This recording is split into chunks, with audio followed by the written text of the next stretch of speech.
giving you the real surrounding the Dallas Cowboys.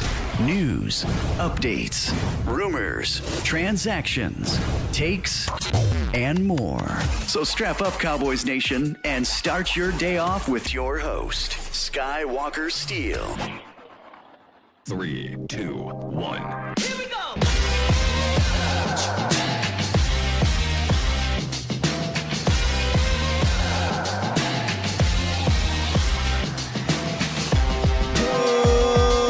Good morning,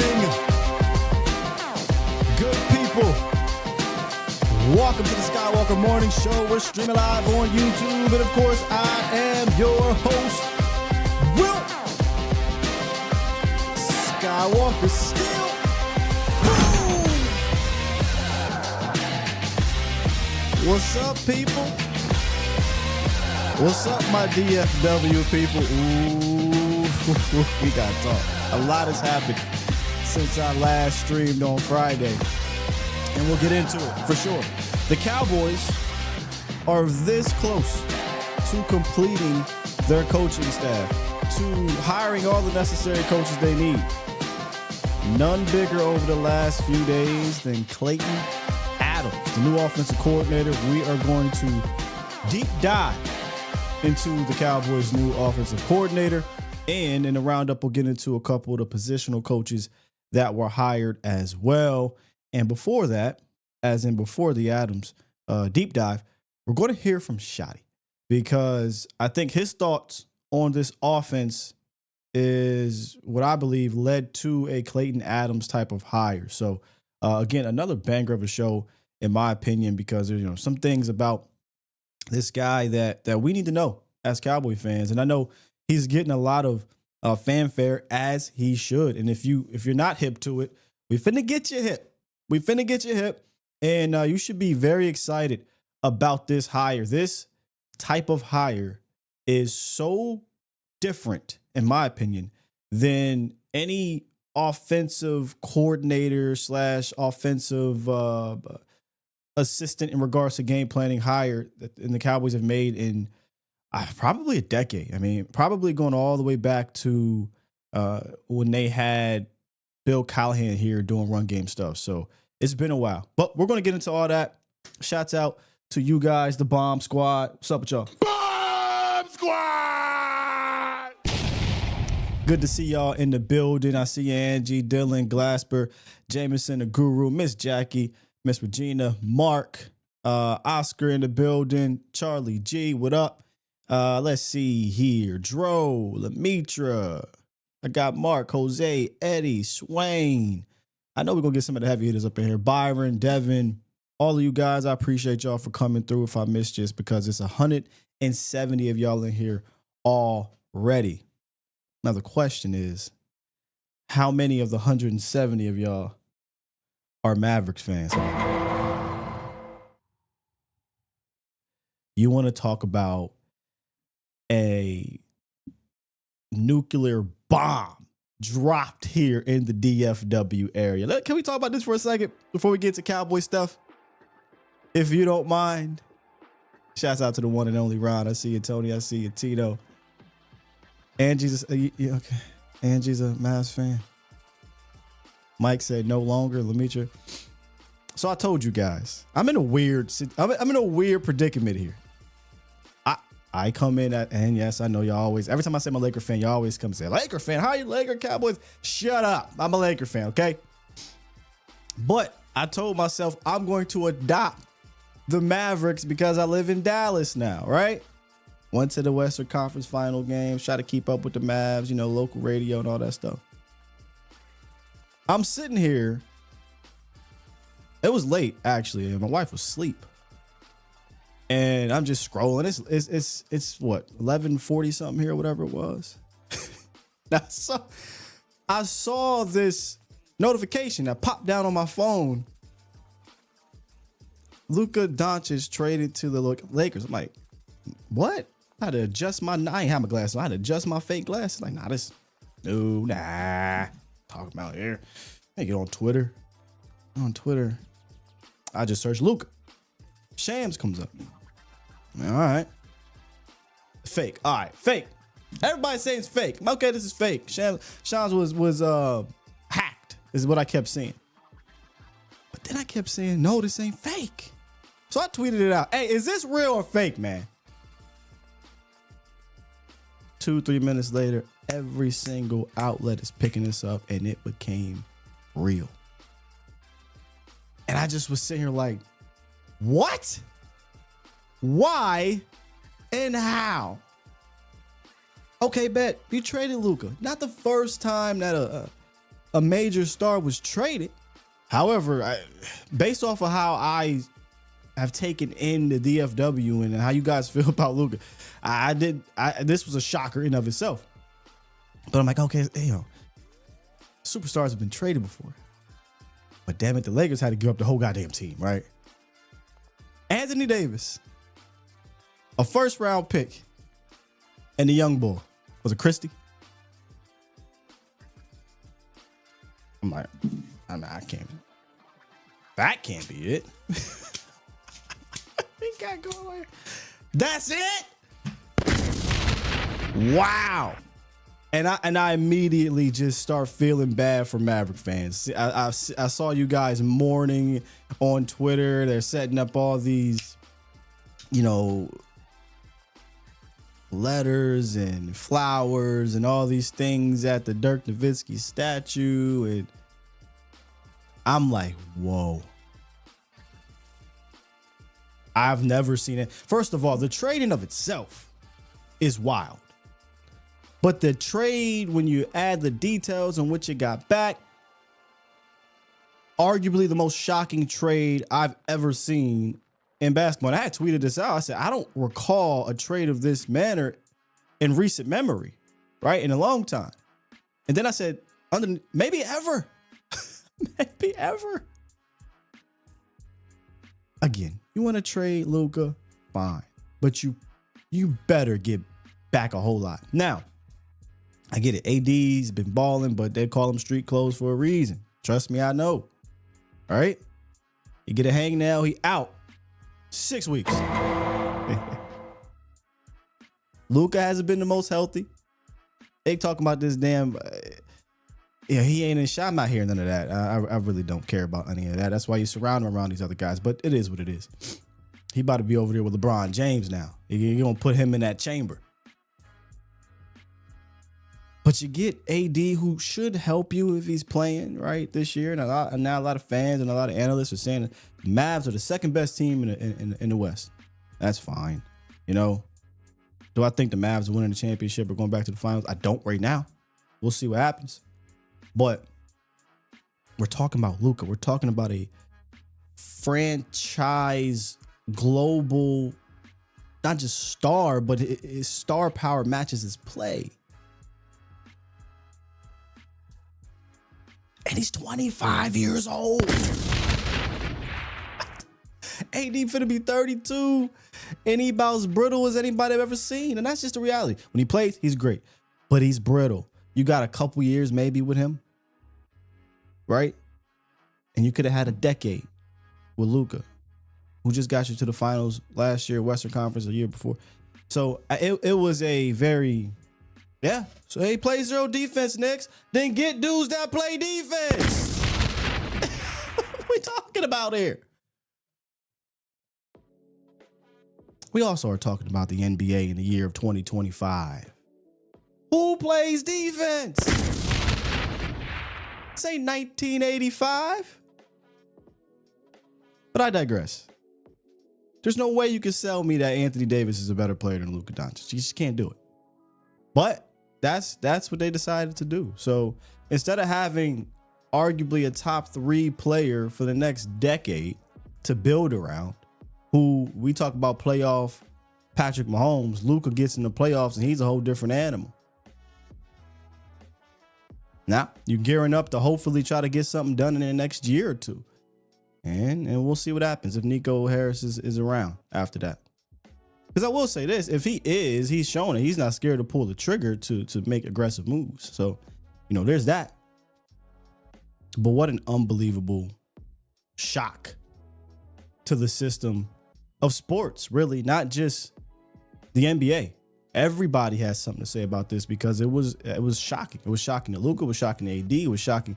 You know, you had Nico Harris up there at the press conference talking about, hey, man, if this don't work out, me and you, we ain't going to be around, huh? And Jason Kidd looking at that fool like, man, I didn't sign off on this. The hell you talking about? But Luka finna go to LA. I think he you know, LeBron going to have him in shape. And he about to be Luka over there. And look, I get it. There's people who are saying that the Lakers are worse off now because they don't have much up front. And look, again, I get that aspect, but I feel like for the Lakers, this is a no-brainer. What are we talking about here? And there's a relationship aspect between Nico and Rob Pelinka. Those guys are really good friends. And that's the other thing. If I'm a Mavs fan, I'm pissed off about is, all right, you're going to trade him, but you only called the Lakers, and then you only got that. But for LA, this is a no-brainer. What are we talking about here? LeBron's 40. He's on his way out. AD's 32. They weren't going to re-sign him. You needed that next star to build around. I don't care if you're not going to be finals in contention this year, although they probably aren't done, and they definitely aren't done in the offseason. This was an easy no-brainer for the Lakers. Easy. So long term and a little bit of short term, I think this is a net, not even net. This is a super positive for the Lakers. For the Mavs, this is more of a we got to win right now. We got to do this thing this year, next year maybe, and then that's probably it. So wild weekend in sports with this trade.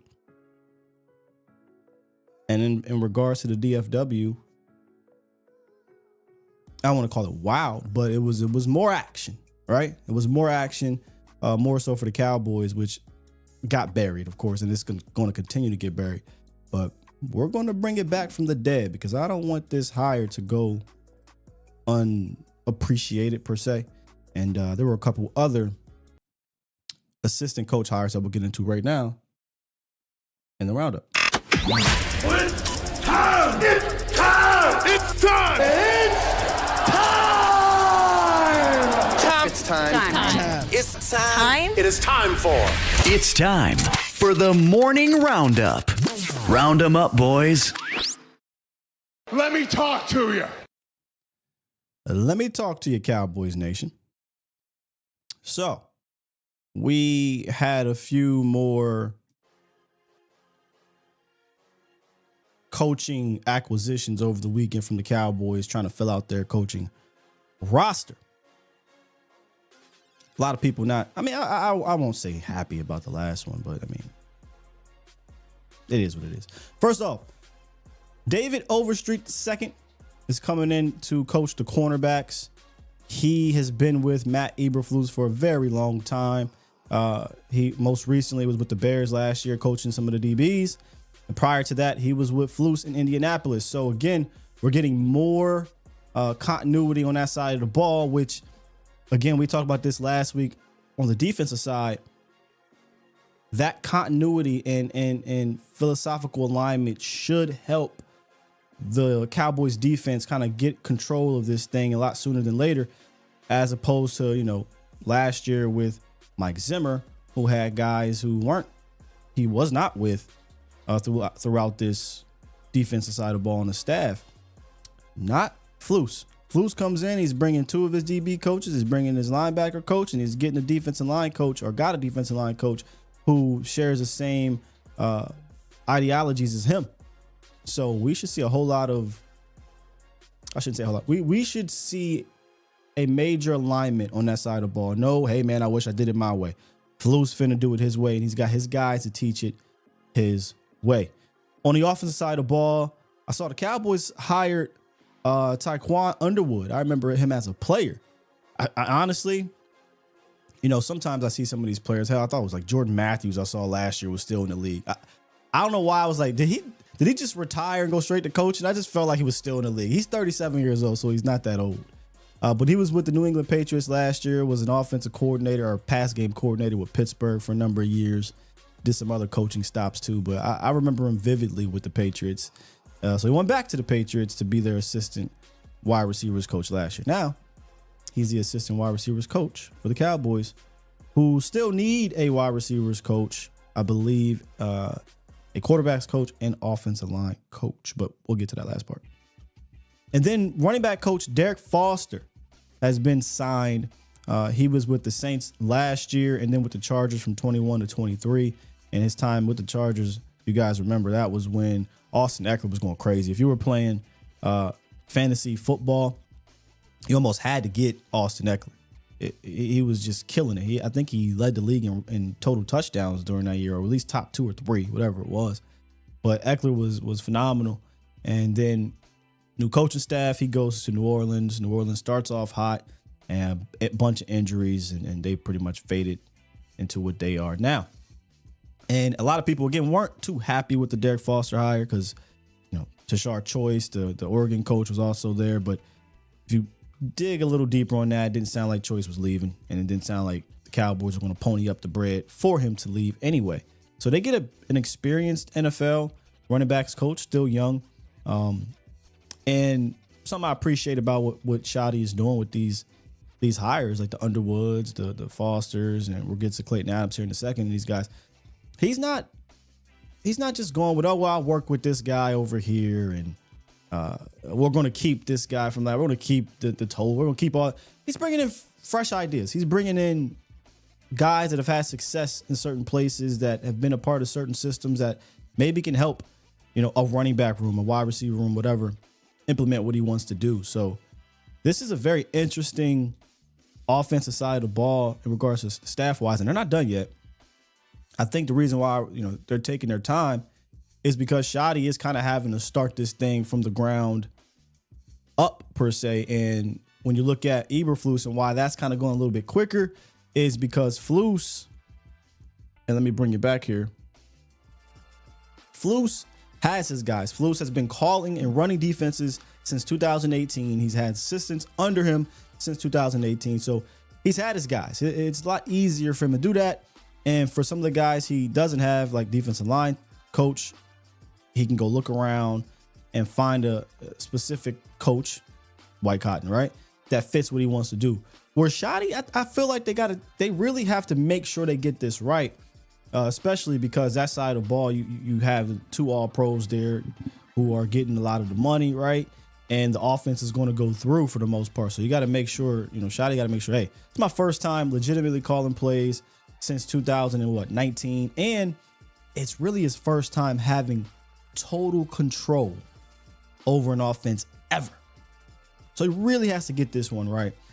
So we'll see how this staff continues to line up.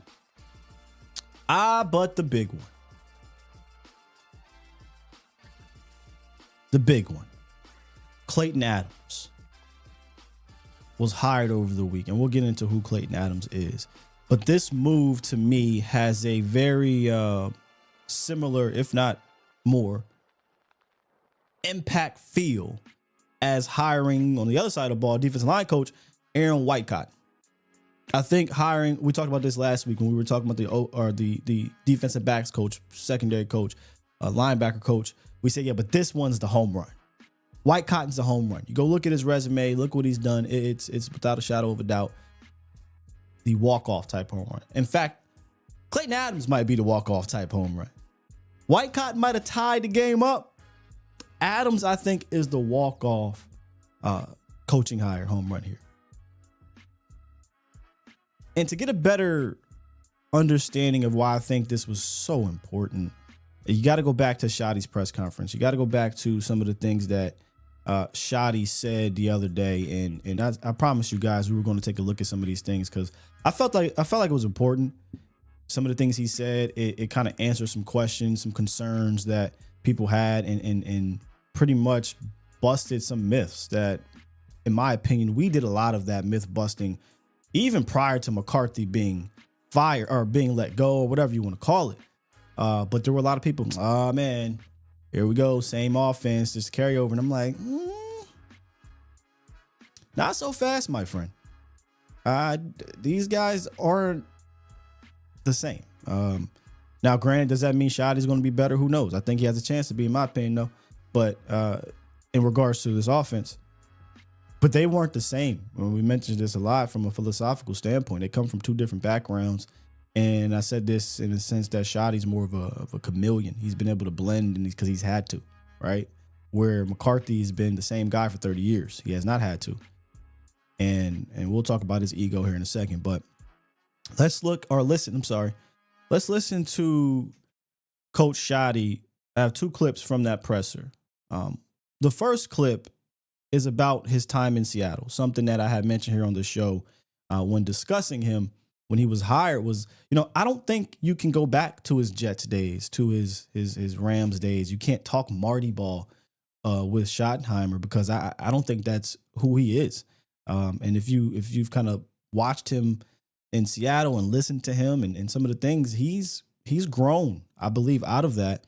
But he talks about how his time in Seattle played a major factor in what he wants to do and how he wants to do it now. Going to Seattle was, I would say, critical to my development as a coach. Pete Carroll challenged me in a number of ways. He challenged me to continue to be authentic, to continue to dive into the relationships that matter, which is your coaches, your players, ownership. He challenged me offensively, to be honest with you. He challenged me with, hey, what do you think about this scheme? What do you think about that scheme? And the McVay-Shanahan style was taking off, and in Seattle we were competing against, Sean and Kyle, and so he was pressing me. So I just really feel like things changed for me when I went with Pete. Learned a ton from my dad and all the coaches, Mike and Steve Spurrier, all those guys. But Pete Carroll had a huge impact on me, and it probably sharpened my edge and sharpened my view on what I want this opportunity to look like. And that was a big change for me, and one that I'm excited about moving forward. I think that's very important what he said right there. His time in Seattle had the biggest influence on what he wants to do. And really, you can see him trying to do those things. When he was in Seattle, Pete pressed him, hey, man, we in this division with, goddamn, Kyle Shanahan and McVay, and they're doing these innovative things, these things that are taking over the league. Go study that. Go pick some of that stuff up. Pete probably regretted that in a way. Because Shotty said, you did. You know what? You're right. Let me go look at this stuff. And you saw him trying to implement a little bit of that. And then it's probably what drove him out of there. Because he wanted to do more. Per, the reports and Pete, and there were philosophical differences at the very end. Shotty wanted to do more of that. Pete wanted to do less. Pete wanted to, hey, first down run. And they went their separate ways. And I think because of who Pete Carroll is, he looked like, hey, man, Pete Carroll fired Schottenheimer. He must be terrible. He must suck. And we looked at it. His time in Seattle did not suck. And in retrospect, when you think about it, it's kind of shocking that he did not get another offensive coordinator opportunity until he was OC by name here, because his time in Seattle as an offensive coordinator was extremely productive to me, especially when it was in a way almost similar to McCarthy, Kellen Moore, right? Like when Kellen was like, you knew Kellen was going to get a job. It wasn't like he wasn't going to get a job because his resume showed that, statistically, he's going to go get a job. So I think, Schottenheimer evolving in a sense, I don't want to say rub Pete the wrong way, but it drove him out of Seattle because that's not where Pete wanted to fully go, right? So then he comes to Dallas. He has a very unique role early. He's helping out the defense, telling Dan Quinn, hey, these things are really troubling the league or what have you. So again, he's in a unique role where he's bringing in all this information and his mind has already changed to, hey, this is the way of the land now in the league. Boom. Kellen goes, he becomes offensive coordinator, but he doesn't really have a lot to say. And as we talked about for maybe, a good year and a half here, when things changed after the bye week in 2023, based off of just what I was hearing from Shotty, to me, a lot of the change came from him. And not enough was implemented. So Pat Walker, who I think understood that there was something to Shotty implementing his or trying to influence the offense. That's a great question. Talked about modernizing the offense. What does that look like under you, Brian Schottenheimer? And here's his answer and what I think is the biggest takeaway from the presser. Again, I go back to my days with Pete. I think if you go back and you look at some of the things we did in Seattle, obviously the starting point for me would be things that our players do well. You're always going to start with that. If your system's not flexible enough to do what your players do well, then you're probably in the wrong business. But I'm a big believer in cut splits. I'm a big believer in shifts and motions to distort things. We're going to do a great job of marrying our runs and our passes and make those look the same. I'm proud to say that 2 different times in my career as a coordinator, we led the league in rushing. And they go hand in hand. The running game and the action passing game go hand in hand. But I would say there's a tempo element that we're excited to mix in that our players have all shown an affinity for. There's more where he talked about what, and this is where Shotty's coach, the coach clicked in real fast with Shotty. If you listen to his press conferences, well, what did I mean by that? Bow, and he started going in. But man, when I was watching this live, I said, God damn it, that's what I wanted to hear. A lot of people was like, oh, well, we heard this before. No, you didn't. Go find me where Mike McCarthy came out and said, cut splits. I'm a big believer in that. Shifts and motions to distort the damn defense. I'm a big believer in that. Marrying the run with the pass. I'm a big believer in that. Run game going with the action game hand in hand and tempo. I'm a big believer in that. Find me all that. Please. We heard this before.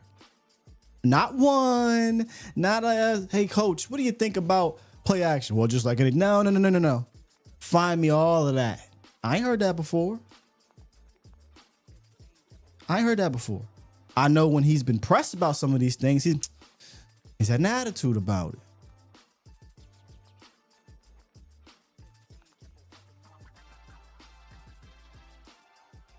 Of course, he has to show us Alpha Mason. I mean, all we got here is what he is saying.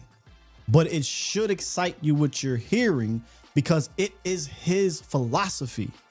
It's not some random ass sprinkle a little bit of flavor to an offense. It is his offense. Allegedly. Which I believe it.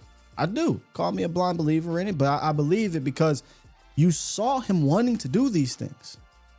You heard him at the stage, not him, at the podium. Well, the other guys talk about biting the lips. And we talked about that here jokingly. But I believe that. I believe he definitely wanted to implement more of these things, but it ain't his offense. And he's not the leader in that room. It's McCarthy. So, I think there was a saying I saw where you can't be a leader of men if you can't take direction yourself. So instead of Shotty gonna fight McCarthy every time, Shotty got hey man, all right, coach, I gave you my opinion on it, and we're not gonna sit here and divide the locker room or coaching staff like what had happened prior. All right. So with that said, I think it was very imperative for Shotty to get his offensive coordinator selection correct. In fact, when it came out that, hey man, he's going to be calling plays, I said, okay, you got to get a run game coordinator. Whoever the OC name was, it has to be a guy that is the yin to Shotty's yang as a run game guy, because I think there's this misconception about Schottenheimer as being the run guy. Schottenheimer is a former quarterback, a former pass game coordinator in many different places, worked with quarterbacks, worked with receivers. He did what he was told to do for many of years, and that's to design and run an offense to run the ball, given that you were dealing with defensive coordinator types. The one time he was able to spread his wings just a little bit, it was more so about opening up from a passing game standpoint, and it was him wanting to do that more that got him fired. So Shotty needed to bring in a yin to his yang. That's where Clayton Adams comes into play, ladies and gentlemen. Who is Clayton Adams? Let's go back to his days in Colorado. He was an assistant there for 6 seasons. He did a lot of things. He was a co-offensive coordinator there. I think he worked with running backs, tight ends, obviously an offensive line coach, assistant offensive line coach. He wore many hats at Colorado, and the league took notice, right? The league took notice, and a guy who I believe used to work for Colorado, and maybe this is how he got found for the Colts, and Chris Strouser hired Clayton Adams to be their assistant offensive line coach in 2019. And that's where things kind of picked up. Now, who's Chris Strouser? Because you could say, well, if he's just the assistant offensive line coach, well, how much credit does he really get? Ladies and gentlemen, Chris Strouser is the offensive line coach right now for the Houston Texans for the last 2 seasons. If you're not familiar with the Houston Texans offensive line and how poor they have been, then let me tell you, they've been poor. And Chris Strouser has been the offensive line coach. Okay, so boom. He gets to Indianapolis as the assistant offensive line coach, and immediately, they start doing things they haven't done in 20 years. They gave up the 9th fewest sacks and finished 7th in rushing. Well, Sky, 7th, whatever, no big deal. It was the first time they finished in the top 10 in rushing since 2001. Wait. I can't just gloss over that. They hadn't finished. I didn't know. I'm not a Colts fan. They hadn't finished in the top 10 in rushing in damn near 20 years. Clayton Adams gets there and immediately, boom. Well, Scott, they had Jonathan Taylor. Well, not yet. But like Marlon Mack and Naheem Hines was there. They didn't have some all pros up there either. They had first round picks. Ryan Kelly, but Ryan Kelly didn't start turning up till Clayton Adams got there. So the next year in 2020, the offensive line kept getting better. They allowed the 2nd fewest sacks in the National Football League, just 21 sacks. Mind you, this isn't Kyler Murray and Jaden Daniels in the back there running around. Talking about Phillip Rivers and Jacoby Brissett at quarterback. They allowed the 2nd fewest sacks in the league. Jonathan Taylor finished 3rd in the NFL in rushing. I believe that was his rookie year. Ryan Kelly went on to be a Pro Bowler, right? Then he was moved to tight ends coach. Well, Scott, if he's so damn good, why they move him to tight ends coach? Wait a minute now. Wait a minute. There's a lot of finessing that went on there. I looked it up because I was very confused. Like, the O-line turns up and they move him to tight ends coach? Well, Arizona State was on his ass. They wanted to bring him in as their offensive coordinator, offensive line guy. Other teams was on his ass. They wanted to bring him in as other things. So the way to keep these guys, and we've seen this across the league, is to promote them. So he wasn't just moved. He was promoted to tight ends coach. With tight ends, you're often in that O-line room sometimes. You're a part of the blocking scheme. So he's still working with that offensive line. So he gets moved to tight ends coach. But that offensive line continues to eat. That same year, Jonathan Taylor went berserk. 1,800 yards, 18 rushing touchdowns, the youngest player in NFL history to rush for or to have 2,000 total scrimmage yards. They continue to pass block well, run block well. Quentin Nelson, Ryan Kelly, they go on to make Pro Bowls and all pros and all that good stuff. And that's when the Cardinals came a knocking at the door. And the Cardinals, who had a porous offensive line, looked at this man's resume, noticed he's a rising star, and said, come on over here, sir. We need you. So the Cardinals snatched him, because you can't keep him, right? If it's a promotion, you can't stop him from interviewing and paying him. So the Cardinals bring over Clayton Adams as offensive line coach, and everything changed for them from a rushing standpoint, pass blocking standpoint, all of it. The Cardinals O-line went from a laughable looking offensive line to one of the most respected in regards to success-wise, production-wise in the league. This comes from Bo Brock, who covers the Arizona Cardinals professionally. This is the Cardinals offensive line just last year. They allowed the 5th least sacks, 30, the 3rd least pressures allowed, and 180. The NFL average is 213. And this was the past 2 years while he was there. 3rd in rushing yards, only behind Philly and Baltimore. 2nd in yards per carry. And if you're not a yards per carry guy, because you say, well, they got their quarterback, that's fair. They were still, I believe, 5th in rush yards, EPA per play. There we go, in rush yards. So you look at his resume, it speaks for itself. And much like we talked about Matt Eberflus, right? When he first got to Indianapolis, right away that defense improved. Klayton gets to Indy, right away the O-line improves. Klayton goes to the Cardinals, right away the O-line improves. And that would lead, obviously, to him becoming the offensive coordinator for the Cowboys in 2025.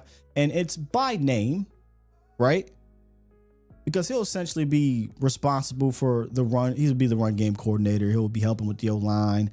He'll help marry the run and the pass. He'll help marry these game plans together. But why name him offensive coordinator, Sky? Why not offensive line coach? Well, because he can't make a lateral. The Cardinals would have never allowed them to interview him for a lateral move. If you can be interviewed for a promotion, they can't stop that. There's also this interesting point out there where Kellen who was looking like he's going to land a job in New Orleans as the last man standing, was looking to grab a Clayton Adams. Interesting. But here's what I respect about Shotty, y'all. He's smart enough to know he can't do this on his own. He's smart enough to know he's not both a run game guru, a pass game guru. He knows he needs a village, right? It takes a village. Where Mike McCarthy's ego, and you could argue he's earned the right to have this ego. His ego wouldn't let another guy take control of his offense. It wouldn't. We saw that play out in real time here in Dallas.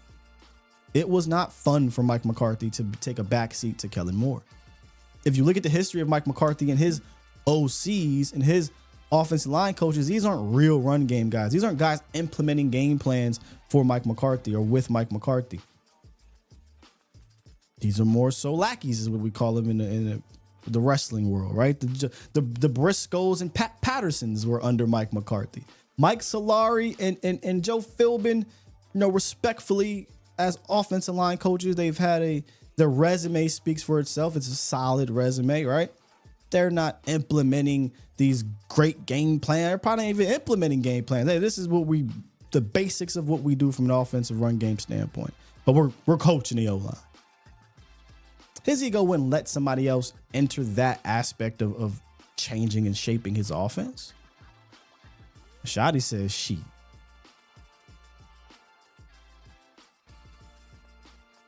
God, I've seen what you've done for others with Clayton Adams. Can you do that for me? And I respect that. He's not going to be Jeff Blasco, run game entitled, right?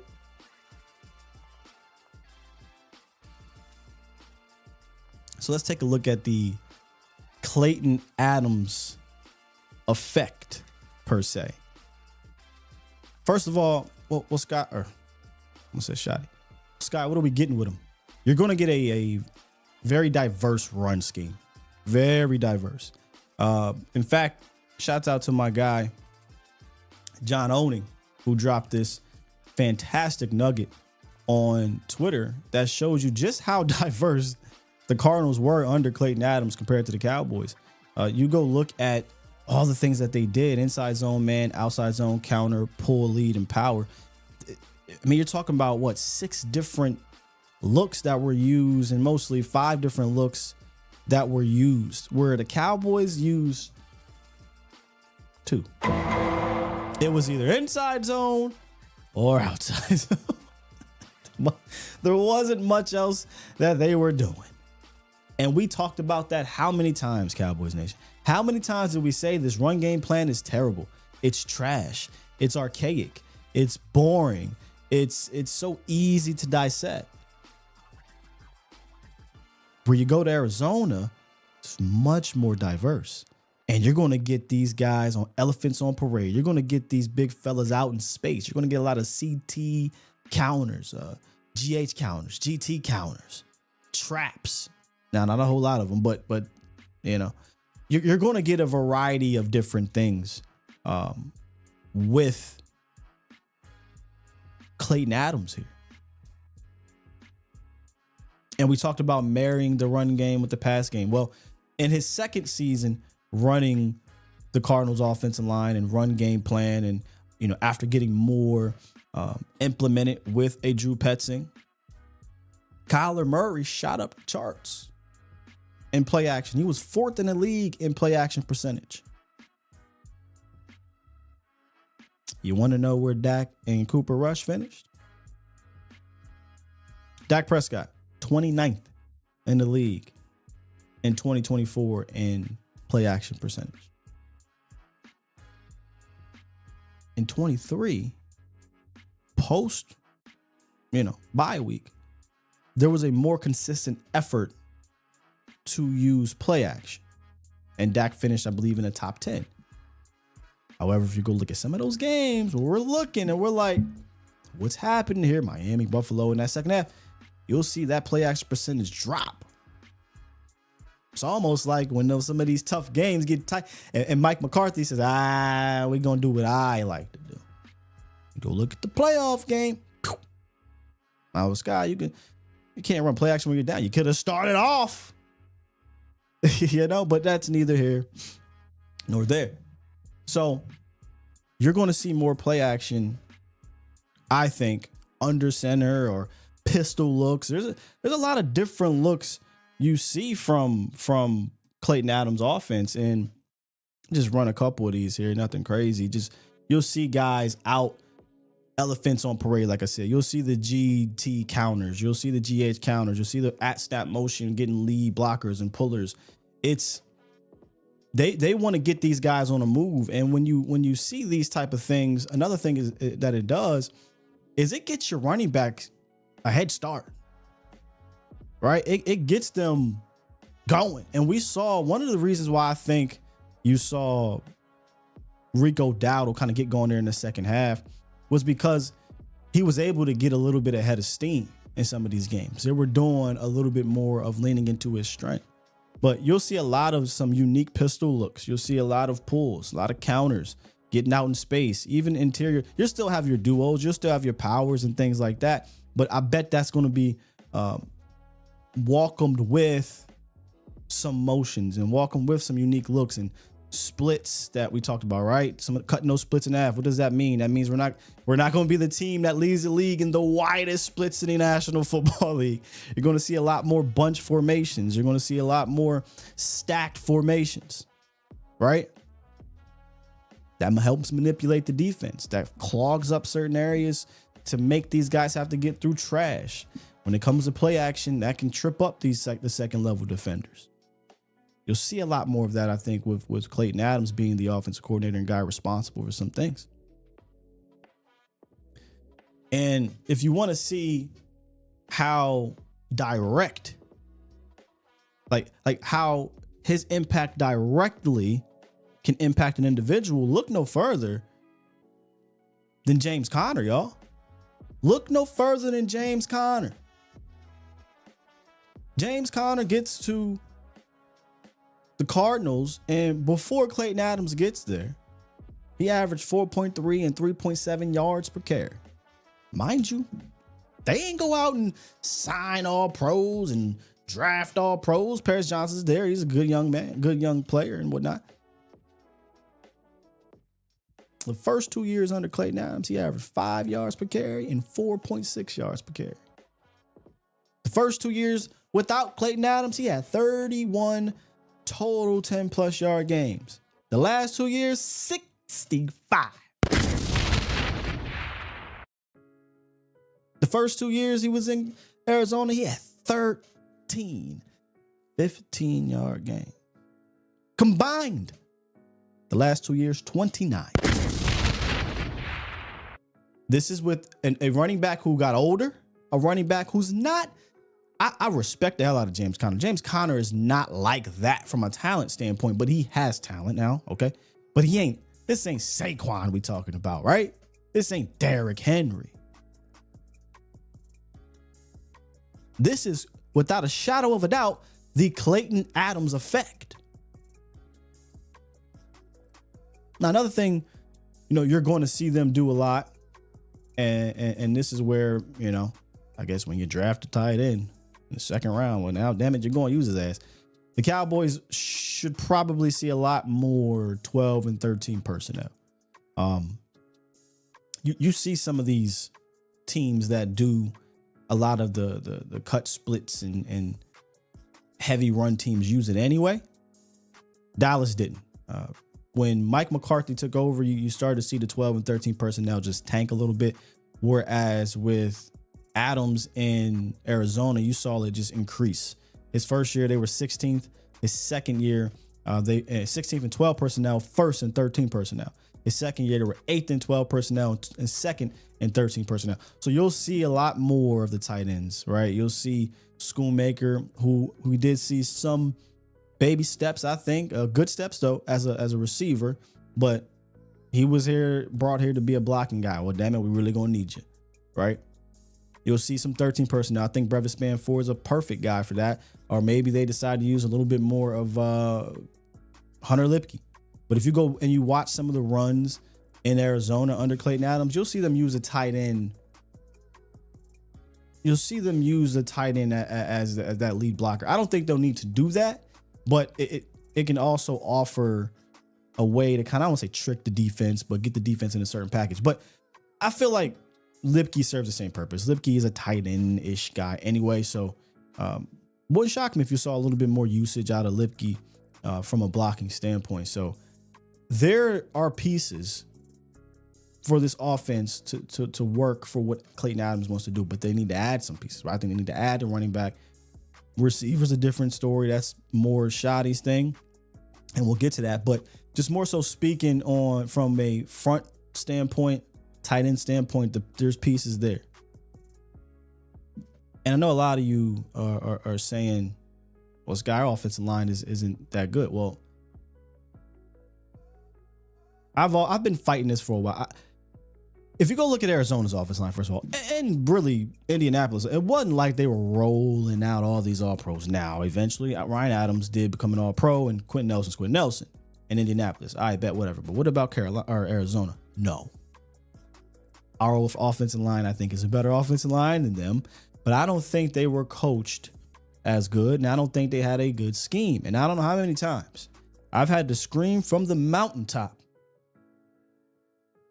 about coaching and scheme affecting the offensive line.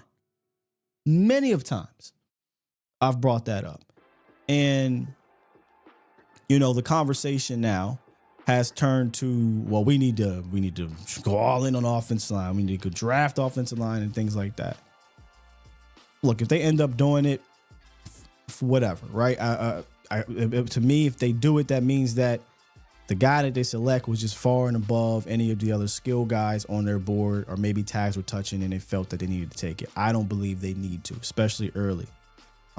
especially early, because I think they've dedicated enough resources there to at least give this guy a shot to come in and coach him up. Because I've seen him come in and coach up guys off the street, backup guys and young rookie guys and veterans that were thrown in the trash, and coach those boys up to having their best years of their careers. In Dallas, we're talking about coming in and having an all-pro in Tyler Smith. We're talking about looking like we have a centerpiece, pun intended, at center in Cooper Beebe. Now, you want to get on the left tackle, that's fine. But again, I think a lot of him is 25 and up, right? Meaning 25 and up. I said this. There is tools to work with, but 2024 wasn't it for me with Tyler Guyton. He's a guy that's going to have to go through the fire, learn, and come back in 25. Well, now he's finna get one of the best in the business coaching him up, right? There's talent there. So I think Klayton will help coach him up and get him better. Terrence Steele, I know a lot ready to throw him off, and I kind of fought back on that in the back end of the year because he improved. And going into his second year off the ACL with a better offensive line coach, a better system, I think Terrence Steele serves a purpose over there. And it's not like he's getting paid 25, 30 million per year. So I think you keep Terrence Steele this year and see if he can coach him up too. And I don't think he's devoid of time. I know a lot of people think he sucks. I just don't agree with that. I think he's a serviceable right tackle that excels as a run guy that you hope can just get by as a pass guy. And he did that in the second half of the year, but not when he was facing them specimen. But I think, again, a Clayton Adams can coach him up. Scheme-wise, can make him better. And you want to talk about getting guys on elephants on parade, right? That's what Terrence Steele loves to do, right? Terrence Steele can get out in space. He can get to that second level. Jonah Williams was a turnstile in Cincinnati, y'all. 20 sacks in 2 years over there. Not a full 2 years. 20 sacks. Now, he only played like 6 games with the Cardinals last year. He ain't give up none.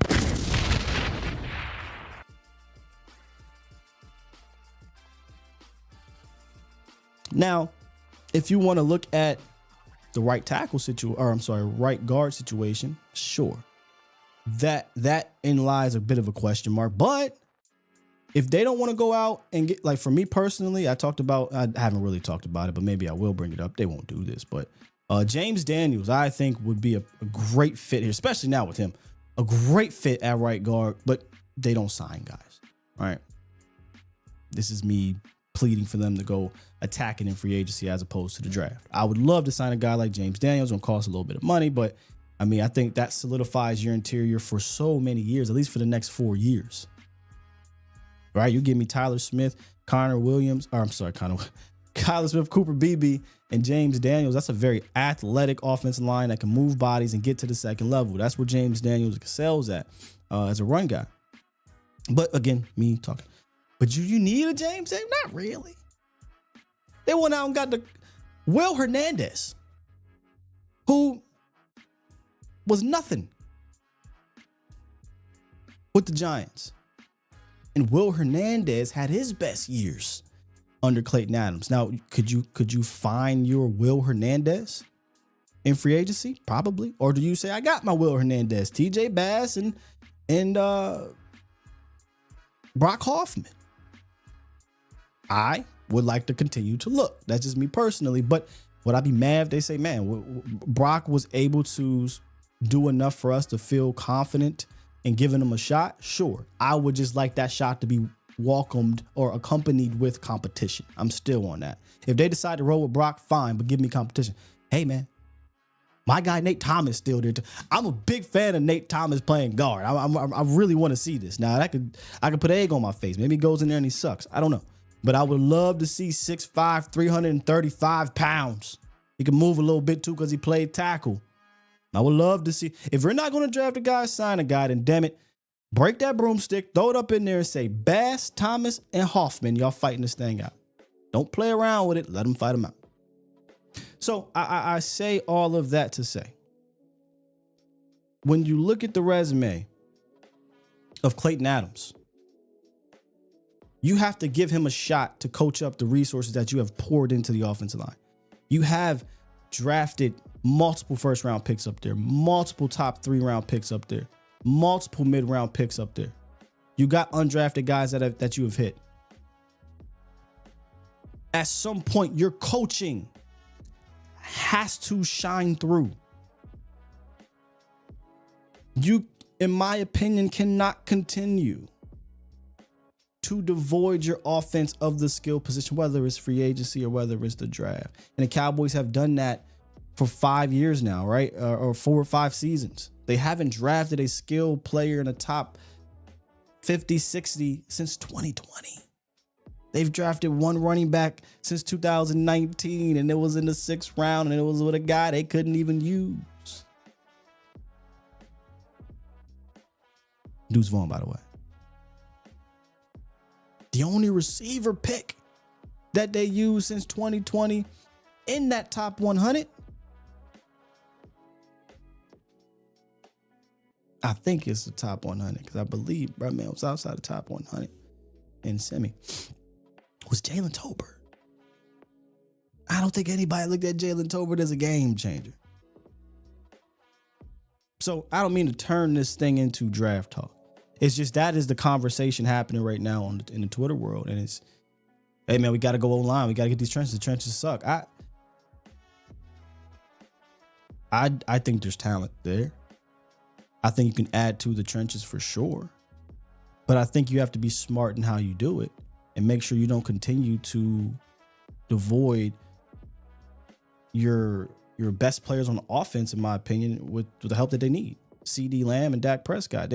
That can't be your offense from a firepower standpoint, man. No team in the National Football League is like, hey, one receiver, one quarterback. That's it. You got to invest. All the teams have done it. Philly, invest, in their skill position. Minnesota drafted 2 guys, a couple years apart in that first round. Look at the Bengals. They got their 2 guys drafted. All right.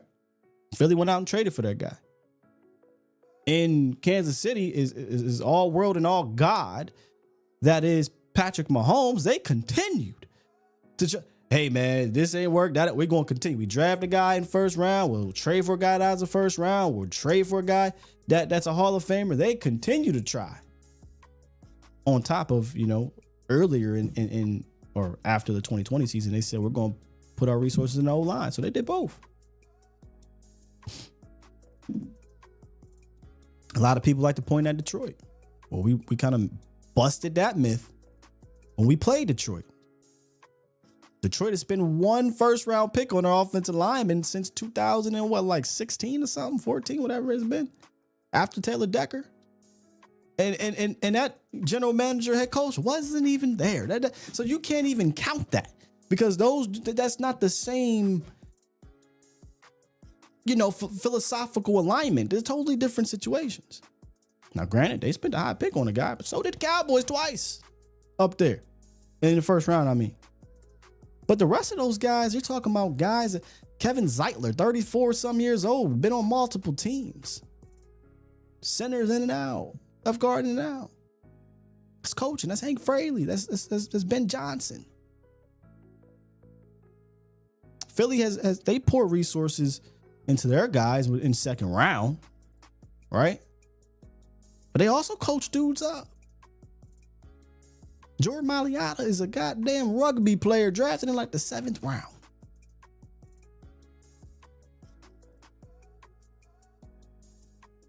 So at some point, your coaches have to be able to coach them up and get the best out of these guys. And I think hiring Clayton Adams, when you sit down and you evaluate the line and you evaluate the draft and you evaluate free agency, when it's time to make a decision on offensive line, I think Clayton Adams has to factor into that,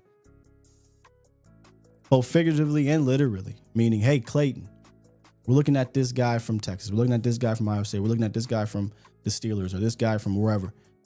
What are your thought processes? Yeah, I would love to have him. I can work with We don't need him. I can make this guy. You know what I mean? So obviously you get his input on this. So look, I'm not saying it's a conversation not worth having. I think it is a conversation worth having, but I just think you have to tell the whole story of the conversation. Cowboys have poured a ton of resources in the offensive line. It's time to do the same elsewhere for a change. Or we could just continue to run out Jalen Brooks, Jalen Tolbert, Devontae Turpin opposite of CeeDee Lamb and hope for the best. All right. That is our deep dive. Shouts out to all 600 of y'all rocking right now. Do me a favor, hit that like button if you are enjoying this show. But that's our deep dive into Clayton Adams. Look, I'm not here to give you puff pieces or anything. I'm just keeping it a bean. I think you should be excited for this hire. And I think not just because of who he is individually, but because a guy like Brian Schottenheimer is smart enough to realize that he could use and needs that help.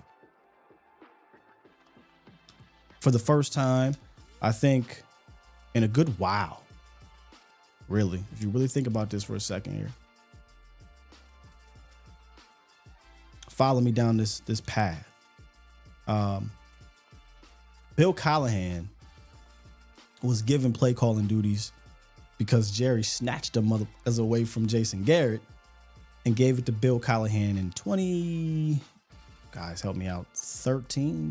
2013, one of them. Bill was excited. He was so happy. Then 2014 came around. Bill thought he was about to be calling plays. They said, oh, no. Scott Linehan is calling plays. JG like, hey, can I? Linehan's calling plays. All right, Bill, what about me? No. All right, I went out. No, staying here. So Bill stayed, I think, for another season or two. Bill goes away. Linehan's your play caller from like 2014 to 2018. But in 2018, they bring on this little known outside the Cowboy world, Kellen Moore, to be the quarterback's coach. Scott Linehan can't keep up with the league. They fire Scott Linehan. They don't extend Jason Garrett. So Jason Garrett says, can I call plays, Coach Jerry? Jerry said, hell no. We brought Kellen Moore for a reason. Kellen Moore, you call plays. So again, Scott Linehan, Kellen Moore, Jason Garrett, not really on the same page. That's fine. Scott Linehan, Jason Garrett, he really wanted to call plays, but that's fine. Callahan, Jason Garrett, he wanted to call plays, but Callahan is a guy, not really on the same page there. Fast forward to McCarthy. McCarthy accepts the job, told you're getting Kellen Moore. Runs a completely different offense than him, but he's like, I bet. We already see that. They not aligned for years. He moves on. He brings in Shotty. Shotty like, this is my shot, man. It's my shot again to get on the scene. Shotty said, hey, man, this is what I think we should be doing. Mike said, what? All right, cool, whatever, man. We're going to run our offense. Time to time, I'll sprinkle a little something. We're going to run our offense. So again, you're talking about philosophical difference. For the first time, maybe since Jason Garrett took over the Cowboys, you're talking about an offensive coach or offensive coordinator who has complete full autonomy to run exactly what he wants to run with no philosophical differences behind him because he's bringing in a guy to align himself with.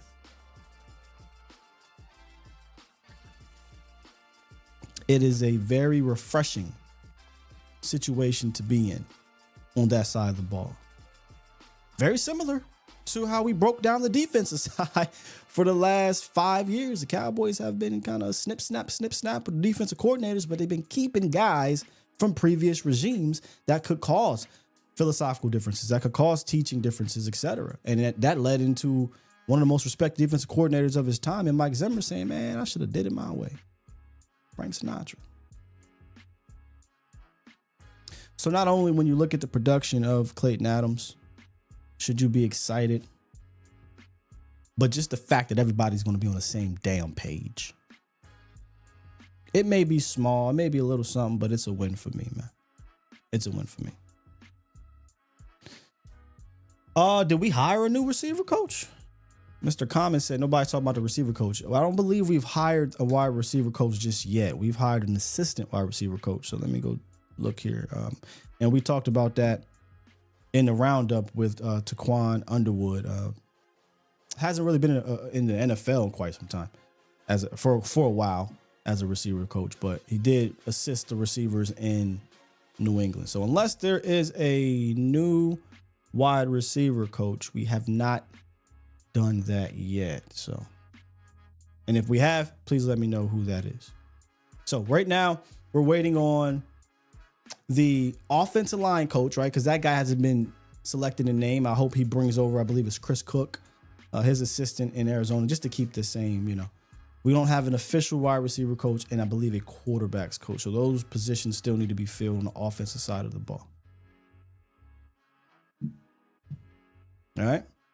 With that said, let's talk to y'all for a little bit here. Let's get into the phone lines. We got 929 Holden. Good morning, good sir. Good morning, Sky. How are you doing today? I'm good, brother. I'm good. How are you? I'm good. It's been a long time since I called in and trying to get a hold. You said that I just jumped in the call not too long ago. We're still waiting on our O-line coach, right? I believe so. I don't believe they have hired officially the offensive line coach. However, I think Clayton Adams is going to be working with the offensive line intently. Put it this way. I think he's going to be the Dan Quinn of the offense, meaning Dan Quinn was a defensive coordinator, but where did you see Dan Quinn when you went to training camp? Where did you see Dan Quinn at practices? Where did you see Dan Quinn? He was a lot. He was with the defensive line a lot. And that's what I think that I was hoping that we was signing Clayton Adams. When he came into the Star, I was just like, do not let this man walk out of this building without a contract. Please don't, because I think he would be a great offensive coordinator to be able to marry the run game with the pass game that Shotty wants to do. And like y'all been saying, he's just been a great asset to any run game or even pass game, wherever he was. And quite honestly, the Cardinals' offensive line is not better than ours talent-wise. The Colts' offensive line is not better than ours talent-wise. So what do you think he could do with, a couple of first-round picks and make them look pretty good? Because as you and Botch said for years, not everybody has studs on the offensive line. Not everybody's going to have a Lions-type offensive line. It's just the scheme that helps that out all the time. I think that this Shotty hire, in closing, I just wanted to get this out because I've been waiting. I think that this Shotty hire will be better than people think. I'm not going to get my hopes up too much, but I think this hire is going to be better than people think because, in the words of the great Butch Lombardi, we are not going up the field and turning around. No. I think we're going to see a lot of motion, a lot of what the LA Rams do, marrying that run game with the pass game, so that way you don't know what we're doing. It could be a run or it could be a pass, but it all will look the same. Yep. I just think that I think we'll make the playoffs, but I don't think because the offense is not going to change too much. I think we'll make the playoffs this year, but I'm just excited to see what else Shotty is going to do. I think the Joneses are letting him kind of run the ship a little bit because these hires are phenomenal. Whether you hated Shotty or love Shotty, at the end of the day, his supporting cast will always be important, a little bit more important than the head coach himself, because if he has a good group around him, he might have a chance to succeed. And I think that's what we got here with Shotty. Yep. Yeah, we're on the same page, man. I said this back when Deion was being mentioned, and I'm like, look, I don't think it's going to be Deion, but whether it's Deion, whether it's Kellen, whether whoever the hell it is, the importance of his staff, I think will outshine anything else, because if you're going to be a walk-around head coach, you're like Deion was going to be, you're going to need that staff. And even if you're not going to be a walk-around head coach, you still need to have a staff to complement you. I'd argue, you look over there in Philly, I don't think Nick Sirianni is anything special, but he's got a front office who's willing to surround him with studs, and he's got some top tier coaching, right? And Jeff Stoutland that they lean on. You know what I'm saying? And to his credit, Nick Sirianni has enough confidence and enough ego to say, no, Kellen, this is what we're doing. And Kellen fell in line. And next thing you know, Saquon Barkley is having a phenomenal season. Yes, sir. That's what I'm saying. And then all I want to say is, in closing once more, congratulations on the new show. Congratulations on everything you're about to do and what's coming to you. You have worked really hard over these years. I've been watching the rise of Skywalker still. So everybody who's on board, there's more to come. Indeed. And how about them Cowboys? God bless. Appreciate you, man. Good call. Yes, sir. For those who may have missed it, I'm back with the volume. In fact, I was doing some work this morning and probably will be doing some work after this. I'm back with the volume as a producer on that side of town. Plus, when the fellas get back from Radio Row out there in New Orleans, I almost went. But in New Orleans, I will be doing some work with DLLS podcast. So I'll be doing some production things over there as well. That could translate into more, but slow rolling more so over there. So it's exciting time for me professionally. And this is what I want to do. I want to cover the league, specifically the Cowboys if possible. But I fell in love with the production side of things years ago, and that has opened up so many doors for me. So I'll continue to work hard in that aspect to get me in as many doors as possible. Say that much. Man, I don't think I heard from Marvin since the season ended, man. What's good with your Magic City? What up, family? How you doing, man? I'm good. How are you?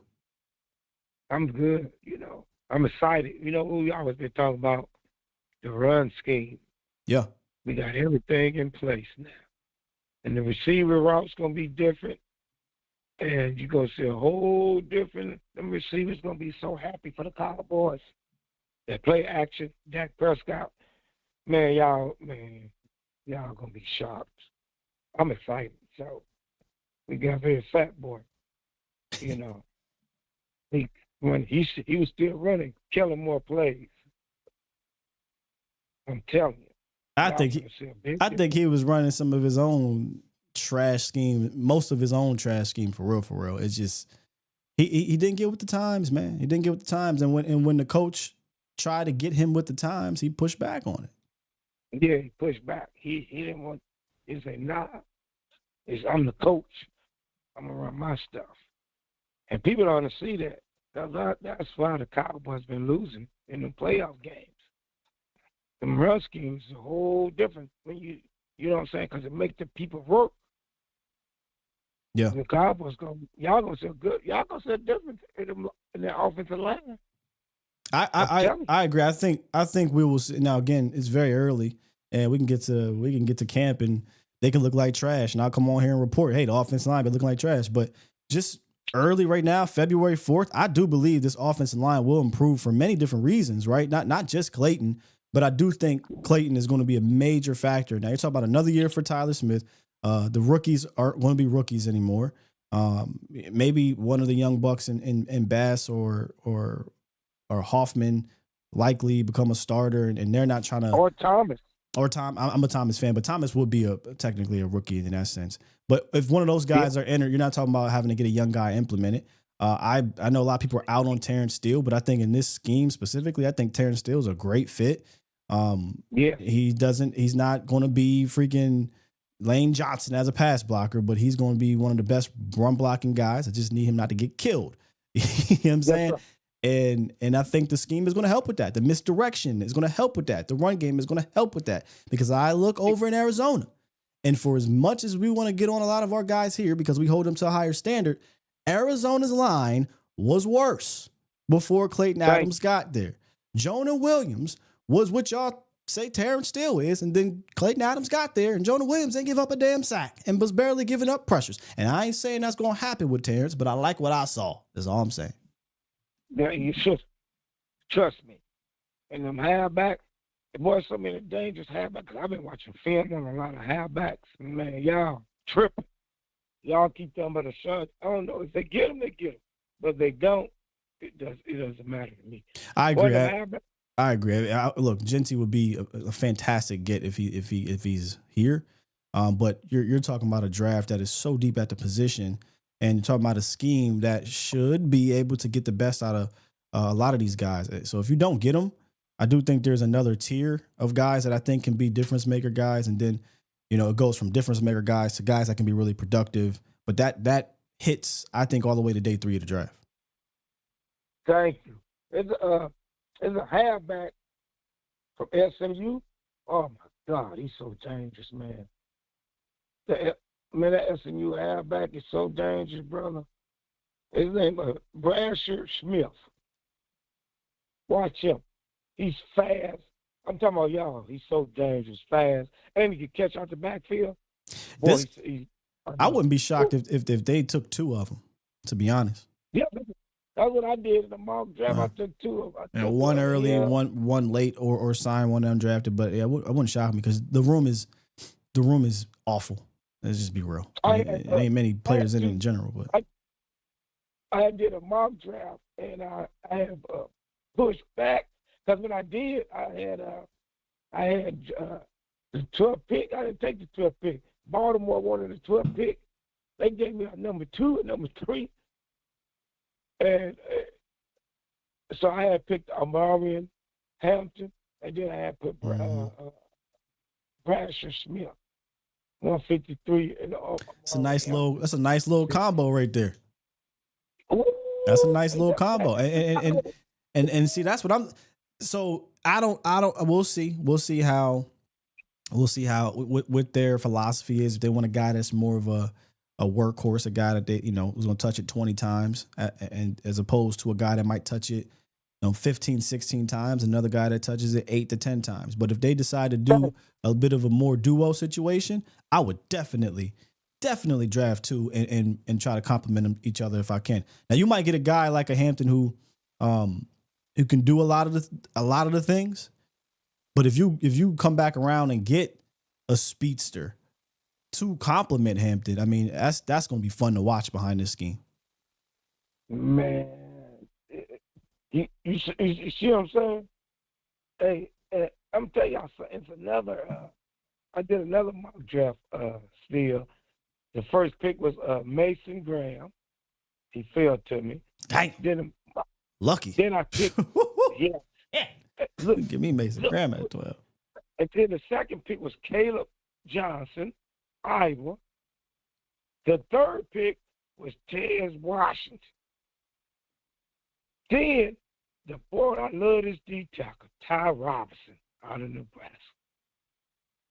Hey, I better listen to Marv about his defensive tackles out of Nebraska. Wasn't it? Or was that Wisconsin? Where did I think it was Wisconsin. Where my man that went to Pittsburgh? Yeah. That was Wisconsin. Never mind, that was Wisconsin. But Big Ten defensive tackles. I better listen to Marv. I'm telling you, man. Ty Robinson, y'all go look that name up from Nebraska. A motor on him, hard to stop. Man, trust me. Then I had Justin Wiley, corner, Minnesota. He's like 6'2", good cover guy. Then I had Demetrius King, linebacker, 174. Colin Oliver, linebacker, Oklahoma State. And then I had Tyler Shaw, the quarterback out of Louisville. And then I put the last running back, Damian Martinez from Miami. You know that running back, right? Martinez, yeah, power guy. Yeah. So you got 2 halfbacks, Caleb Johnson and Damian Martinez. I'm talking about the Cowboys. Everybody was mad. I'll tell you something. That coaching staff that he let them do, the Cowboys ain't playing, man. They finna run the damn ball. Yeah. Remember your boy with the hat? I got his hat. I'm going to wear it to the new practice. Run the damn ball. And watch the... Here's the important part, because you can't get lost in that saying of just run the ball, because the Cowboys have been doing that for years. They were just running the ball.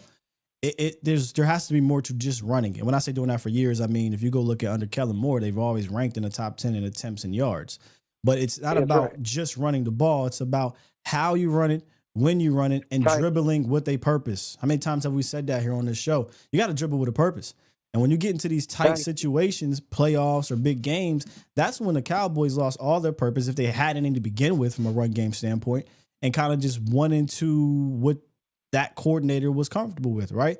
You got a guy in Kellen Moore who said, man, I would have threw the ball all game if I could. In a game where you don't need to do that with a backup quarterback. You got a guy in Mike McCarthy who just never really was a believer in running the ball, but talked that big game. But we found out Mike's a liar anyway, right? Yeah. So he talked the game, but he never walked it. And that's the same way throughout his career. So when they get into the playoffs, we don't see that. So, and he always brought up numbers. That's the other thing that pissed me off. Well, we just got to hit this number. We just got to do it more. No, it's not about hitting a number. It's about how we get to that number. It's about how we're running to get to that number. It's about planning it and scheming it and dribbling with a purpose. Those things are so important to the run game that we can't minimize it to just, we just got to turn around and hand it off 30 times. No, there's so much more to it than that. Thank you. And we didn't do that for a while. I was so pissed off at the dude. I was like, man, fat boy. That's why I started calling him fat boy. He make me so mad. We had a momentum. The running game sweet, and he'll stop and throw. And that's what Dak Prescott, all the fans, I hate Dak. I'm going to tell y'all something. This run scheme, this guy, the screen game is going to be cold-blooded. Y'all about to see some stuff. And then the receiver routes, how he make the receiver, the play calling they got, receivers, y'all going to see a lot of receivers wide open, man. Watch what happens. We're going to see it, man. We're going to see it. Hey, Marv, I appreciate you calling in, man. Good to hear from you. Oh, one more. What do you think if we get, would you trade for the DN?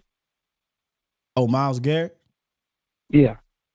No, I don't think they're doing that. Well, if they did, what do you think they had to give up? Probably a 1 or 2? Definitely a 1. Probably a 1 and a 2. If not a 1 and a 2, a 1, a 3, maybe a player, but it ain't gonna be cheap. You know what I'm saying? I mean, listen to me, goddamn. I'll give up the first round pick in a heartbeat to get Myles Garrett, but I just don't. I don't think it's happening. So I don't even think they'll entertain it. If they do the first pick, I'll be woo. I know Michael Parsons. Goddamn about that first round pick. If you get Myles Garrett, are you kidding me? Man. But see, there's so many halfbacks, y'all. I said this to Professor Rowe. It sucks, and this goes back to my tweet and things I've said to you guys before. It sucks when these type of things pop up that Cowboy fans can't even have fun with it. Like, we immediately have to shut that shit down. Shut it down. Don't even get it in your head that a Myles Garrett is available for Dallas. He might be available for the Rams. He might be available for the Chiefs, the Niners, Washington, the Eagles, right? He might be available for those general managers because they make those type of moves. He's not available for the Cowboys, man. So you might as well shut it down right now. And that sucks. As a fan, that sucks. If you were a fan of those other teams, you legitimately like, hey, we got a shot now. Damn it, we can legitimately get this guy, but not here. Yeah, you're right. But, man, love the show. How about them Cowboys? And we're going to win like 13 games. It's going to be the player. We're going to win. With the early record. Still, you got to remember, every time your quarterback get hurt, right, the next year, you're right. But the next year, they do good. Don't get me wrong. Yeah. But my thing, Marv, the playoffs too. My thing, and I've said this, there are two most important things prior to the draft. Like, people have the draft, oh, man, we got to do this in the draft. I don't think the draft matters if you don't get the head coach situation right, and if you don't do free agency or trades right. Like, those two things have to happen. Shotty's to be decided because we don't know about him as a head coach, but I do like the things he's trying to implement and saying. But up next is free agency and potentially some trades. Dallas, that's right. If Dallas doesn't get involved, and they remain dormant like last year, I don't see no 13 wins next year, bro. They have to add some pieces here, and they can't just do it in the draft. Yeah, they gotta add some picks. You're right. Gotta do it. But I love your show, man. How about them Cowboys? And what's the one guy name? You always have a Savage, or he always come on me, y'all. Who? He be so mad. I can't think of the one guy you always have on your show. He be complaining all the time, man. Oh, I hate this pig. Is it Savage? Oh, Danny? Yeah. Oh, my God. Oh, yeah, he ain't been on the show in forever. I've made aware he got his own channel, and he over there dirty macking, so, he do his own thing over there, bro. My God. So, yeah, man, how about them Cowboys? And I'm excited. Yeah. Everybody else panicking, so I'm ready. Let's go. All right, brother. Appreciate you, Mar. Right, take care. You too. Shalom. There we have it, man. There we have it. If you missed today's show, gotta run it back. We did a deep dive on who one Clayton Adams is and why I think you should be really excited for the hire. And honestly, the way the staff is shaping up, at the very least, should give you pause, right? Because there's a lot of people who just chalking up the season. And look, I get it. I ain't here to fight you, try to change your mind. But I think they are putting together a pretty solid staff, and they're starting over with the staff. And I mentioned that before. There's not a bunch of like rollovers that aren't purposeful. You know what I mean? Like Lunda Wells, they wanted Lunda back. Lunda was interviewed for other jobs. Shotty said, "Now I want him," and they got him back, right? So that's important. But there's not a whole bunch of holdovers, and they're not done. They're not done. That's just step one, right? Now, a lot of people have said this too on the Twitter world and in the comments. While there's still Jerry and there's still Steve, you're absolutely right. And that's why if you listen to me talking, this ain't about, I'm not jumping to February, right? We just try to take these little steps to hopefully put something together to where we do get a staff that can maybe overcome. I know. But at least on game day can give us some damn confidence in that, hey, man, maybe we can out-scheme, out-coach, outwit the other side of the ball, right? Maybe, just maybe. And if we can do that, then maybe, just maybe, we can mitigate what we don't have or weren't given. But we still need the help of those damn Joneses. These guys can't do it on their own. We still need the help of the Joneses.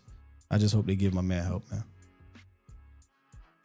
With that said, we're going to get up out of here, y'all. Do me a favor on the way out. Hit the like button if you enjoyed today's show. If you got a friend who is a Cowboy fan, family member is a Cowboy fan, and they don't know much about the coach, shoot them this video. Shoot them this live stream.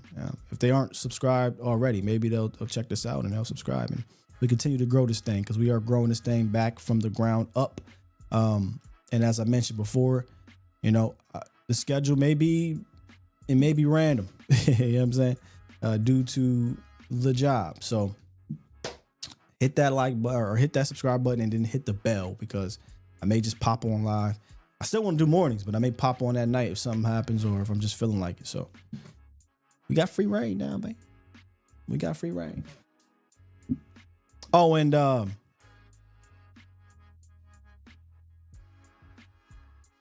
sorry, Dallas Maverick fans. I'm sorry. Y'all taking this thing hard. Ooh, y'all taking it hard. What was it? February 25th, I believe he does he come back to Dallas or do they just play each other? I don't know if it's in LA or here, but I told my wife, I said, I might have to go to that game. If it's here in Dallas, I might have to go to that game. Boy, that's going to be turned. But I just want to give my condolences to you, man. It's tough. All right, let's go ahead and hit this button, get up out of here. I got a lot of things to do today. Push the goddamn button. Push the goddamn button. So let me get to it. Appreciate y'all for coming through. Y'all are the absolute best. Thank you for choosing to start your Cowboy Day with your boy. What's today, too? We'll be back. We should be back before the week's out. And we'll talk a little bit about that Super Bowl. Home of the Chiefs. I hope. Lord, I hope. Be out there. Lay yo. Peace. It's in LA. Damn it. I was hoping it was here.